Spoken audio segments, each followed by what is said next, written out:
यदि आपको इसको आजमाना है तो आप इसको आजमा भी लीजिए। ये सूत्र कभी विफल नहीं हो सकता है, ये सूत्र सदैव सफल ही होगा।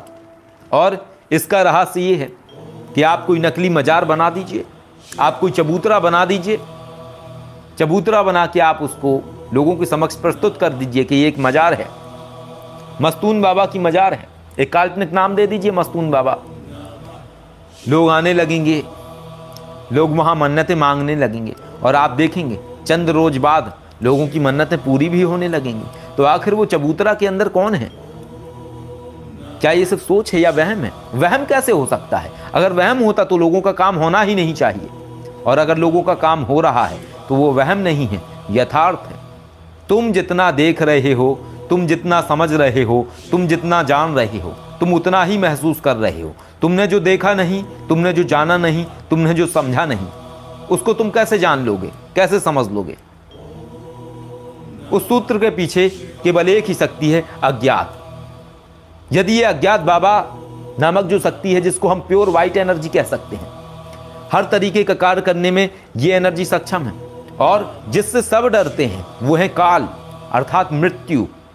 मृत्यु के देवता जो यमराज के लिए कार्य करते हैं, काल, जिन्हें काल महाराज कहा जाता है। काल महाराज भी इस परम शक्ति से डरते हैं। परम शक्ति इसलिए हम कहेंगे क्योंकि वाइट एनर्जी है, प्योर वाइट एनर्जी है। महादेव के योगेश स्वरूप के लिए कार्य करने वाली शक्ति है, ब्रह्मांड की परम शक्तियों के लिए कार्य करने वाली शक्ति है, प्रकृति का संतुलन बनाने वाली शक्ति है। कहीं पर यदि अनुचित व्यवहार किया जा रहा है धर्म के नाम पे, तो बैलेंस बनाने वाली शक्ति है। नए नए एजेंट को खोजती है, नए एजेंट इकट्ठे करती है संतुलन बनाने के लिए। जितने भी लोग धर्म के नाम पे आडंबर करते हैं, जितने भी लोग अनुचित व्यवहार करते हैं, परमात्मा के नाम पे लोगों के साथ गलत करते हैं, उन सभी को दंड देने वाली यही एकमात्र शक्ति है। और ये एकमात्र शक्ति ऐसी है जिसके सामने काल भी नहीं आते हैं, काल भी भागते हैं इनसे डर के। और जब ये साकार रूप में आते हैं तो इनका रूप और काल का रूप एक समान है, एक जैसे दिखते हैं। फर्क इतना है, ये ज्वालामय रूप में है, अग्नि के बने हुए स्वरूप में है, और काल महाराज का तो हम आपको पहले ही बता चुके हैं। तो ऐसी अनगिनत शक्तियाँ परमात्मा ने इस ब्रह्मांड में संचालित की हुई हैं अलग अलग कार्यों के लिए। अगर आप समझेंगे इसको स्पष्ट भाषा में, तो जिस तरीके से गवर्नमेंट हर कार्य के लिए अलग चीज़ करती है, वैसे ही परमात्मा ने एक सिस्टम बनाया हुआ है इस संपूर्ण ब्रह्मांड को संचालित करने के लिए। जिस तरीके से नगर निगम का कार्य अलग है, पुलिस का कार्य अलग है, आर्मी का कार्य अलग है, नेताओं का कार्य अलग है, सबका कार्यभार अलग है, इनकम टैक्स वालों का कार्य अलग है, वैसे ही परमात्मा के ये जो शक्तियां हैं ये कार्य करती हैं। इन सबको कार्य दिया गया है, तुम्हारा ये कार्य है, तुम्हारा ये कार्य है, तुम्हें ये करना है, तुम्हें ये करना है, ऐसे कार्य दिए गए हैं। इस ब्रह्मांड में हमने जितनी शक्तियों का उल्लेख सुना है, जितनी शक्तियों को हमने पुराणों में अध्ययन किया है, जाना है, या किताबों में पढ़ा है, हमने सिर्फ उतना जाना है। इसके पार भी एक दुनिया है, और ऐसी शक्तियों को समझने के लिए रहस्य गुरु की कृपा मिलना बहुत आवश्यक है।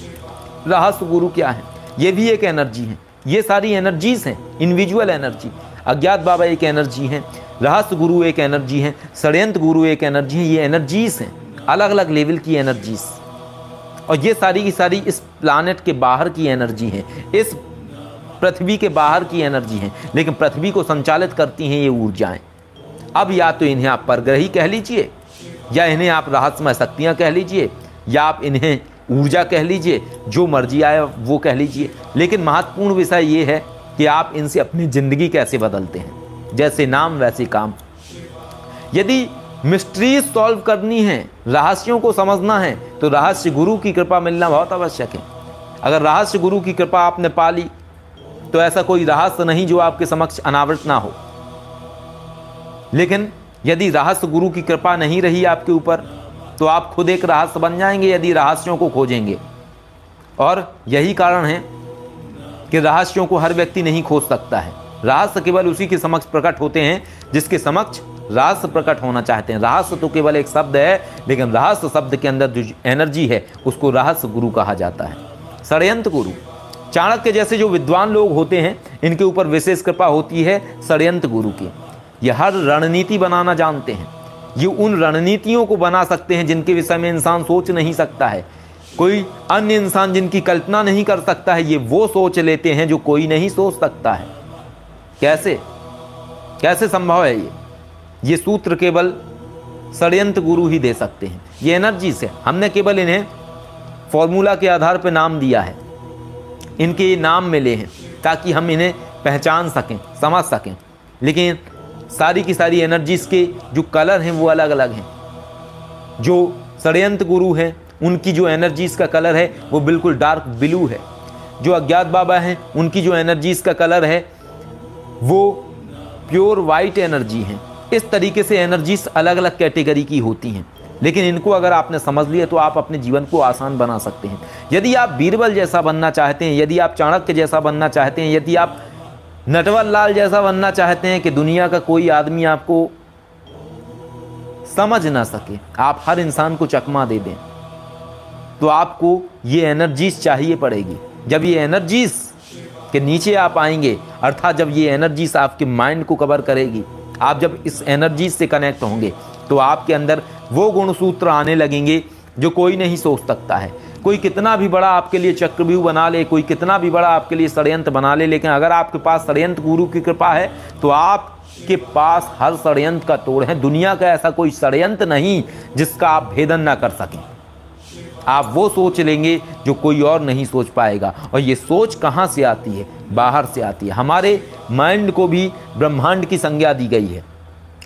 ये इंटरनल ब्रह्मांड है जो हम अंदर रखे हुए हैं, लेकिन हम कैसे समझ रहे हैं ये हमारे ऊपर निर्भर करता है। ये बहुत अलग लेवल की बात है। ये ऐसे लेवल की बात है, यदि ये गुणसूत्र आपने समझ लिया तो आप वो कर लोगे जिंदगी में जो कोई और नहीं कर सकता है। और यही वो गुणसूत्र हैं जिनको शिवकेशी विश्वनाथ ने समझा, और समझने के बाद इन चंद्र जो साल थे, 3 साल 4 साल, इन 4 सालों में जीरो से लेके यहाँ तक की यात्रा करने के पीछे इन सभी एनर्जीज के सूत्र थे। लेकिन किसी भी चीज़ को समझने के लिए, जानने के लिए वक्त लगता है, समय लगता है, टाइम लगता है। जब आप समझ लेते हैं, जान लेते हैं, तो आपके जीवन में वो चीज़ घटित होने लगती है। आखिर ये कैसे होता है कि लोग अक्सर हमारे सामने टूट जाते हैं? आखिर ये कैसे होता है? कितने सारे लोग हमारा विरोध करते हैं लेकिन माफ़ी मांग के गायब हो जाते हैं। आखिर ये कैसे होता है कि लोग हमारे खिलाफ खड़े होते हैं और खड़े होकर गायब हो जाते हैं? आखिर ये कैसे हो रहा है? ये इस एनर्जी के सर्कल से हो रहा है। ये जो एनर्जीज हैं ये ऐसी स्थितियां प्रकट कर देती हैं सामने वाले व्यक्ति के खिलाफ कि उसका जो विरोध करने का मनोबल है वो टूट जाता है। उसके जीवन में ये जो एनर्जीज हैं ये ऐसी ऐसी विपत्तियां ला देती हैं कि उसका जो इंटरनल कॉन्फिडेंस है वो खत्म हो जाता है। उसके डिसीजन लेने की क्षमता खत्म हो जाती है। वो समझ नहीं पाता है उसको कौन सा डिसीजन लेना है। तो इन सूत्रों को समझ के आप अपनी ज़िंदगी को बहुत आसान बना सकते हैं। अब तंत्र की बात करते हैं। तंत्र का अर्थ है प्रणाली, पद्धति, एक सीक्वेंस बनाना, सिस्टम। तंत्र का अर्थ है सिस्टम।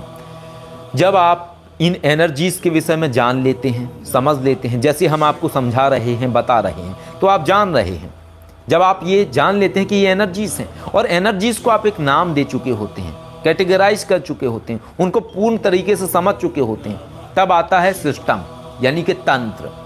तंत्र वो प्रणाली है जिस प्रणाली में हम किसी शक्ति को बुलाते हैं, अपना कार्य करवाते हैं और उनको थैंक्स बोलते हैं, धन्यवाद बोलते हैं, एनर्जीज चली जाती है। लेकिन किसी भी चीज़ से लाभ लेने के लिए, किसी भी चीज़ से अपनी ज़िंदगी बदलने से पहले है उसको पहचानना। अगर पहचानते नहीं हो किसी को तो बुला कैसे पाओगे? जब आप किसी को जानते ही नहीं हैं, वो भी आपको नहीं पहचानता है, तो आप बुलाओगे तो वो आएगा कैसे? और आप बुला कैसे पाओगे उसको जिसके विषय में आप जानते ही नहीं हैं? तो ये समझना बहुत ज़रूरी है। तो यहाँ मैं जो बात कर रहा हूँ, जो सोचोगे वो पाओगे, जो सोच रहे हो वो पालोगे। 3 एनर्जीज के विषय में हम आपको बता चुके हैं। ये 3 एनर्जीज एक तरीके से गुरु हैं हमारे। एक तो ये सबसे बड़े गुरु ये पीछे बैठे हैं, ये हमारे गुरु जी, लेकिन ये 3 एनर्जीज भी हमारे गुरु हैं।